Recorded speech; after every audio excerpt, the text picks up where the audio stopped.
অনেক উপকারিতার কথা বলা হয়েছে কোরআনে এবং সহিহ হাদিসে কোরআন পাঠ করা সম্পর্কে।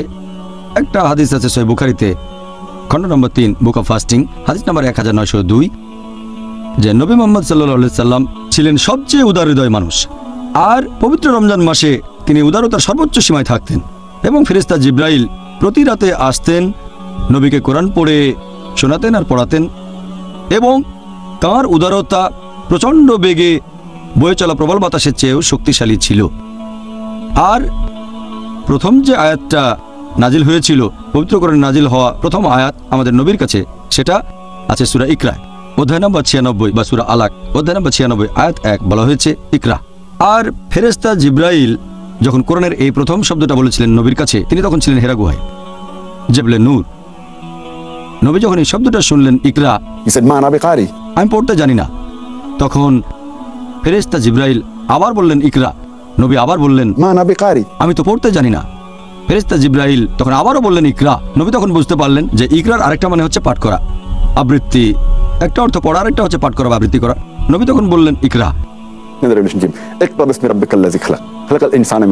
পড়ো, পাঠ করো তোমার প্রতিপালকের নামে, যিনি সৃষ্টি করেছেন, যিনি মানুষকে সৃষ্টি করেছেন জোকের মতো ঝুলে থাকা বস্তু থেকে।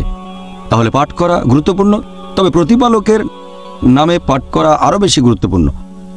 আর এই পবিত্র কিতাব পাঠ করলে অনেক উপকারিতা আছে। আমাদের প্রিয় নবী বলেছেন, এই হাদিসটা আছে তিরমিজিতে, হাদিস নাম্বার 2910।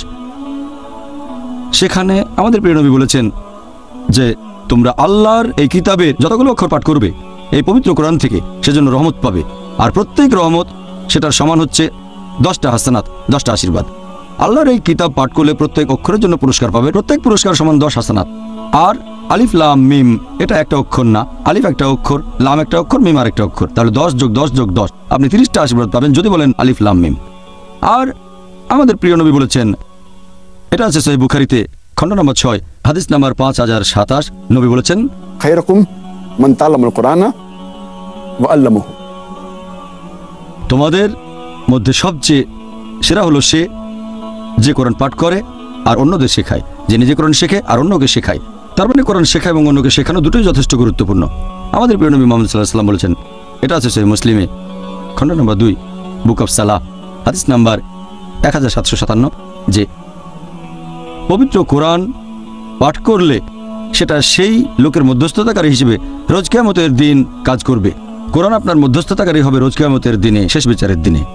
এছাড়া আরো একটা সহিহ হাদিস আছে মুসনাদ আহমদে, খণ্ড নম্বর 2, হাদিস নম্বর 6625, বলা হয়েছে যে রোজা এবং কোরআন মধ্যস্থতাকারী হিসেবে কাজ করবে রোজ কিয়ামতের দিনে, শেষ বিচারের দিনে। আর রোজা তখন আল্লাহকে বলবে যে এই লোক আমার কারণে বিরত থেকেছে পানাহার থেকে আর আকাঙ্ক্ষা থেকে, তাই আমি এর পক্ষে মধ্যস্থতা করছি। আর কোরআন তখন বলবে যে এই লোক আমার জন্য নিদ্রা ত্যাগ করেছে, তাই আমি এর পক্ষে মধ্যস্থতা করব শেষ বিচারের দিনে। তাহলে কোরআন শেষ বিচারের দিনে মধ্যস্থতাকারী হিসেবে কাজ করবে। পবিত্র কোরআনের সূরা আবাসা অধ্যায় নম্বর 80 আয়াত 34 থেকে 37 বলা হয়েছে যে সেই দিন, রোজ কিয়ামতের দিন, তার মানে শেষ বিচারের দিনে, সেই দিন মানুষ পলায়ন করবে তার ভাই হতে। সে তখন চিন্তা করবে না তার মা অথবা বাবাকে নিয়ে, অথবা স্ত্রী বা সন্তান নিয়ে।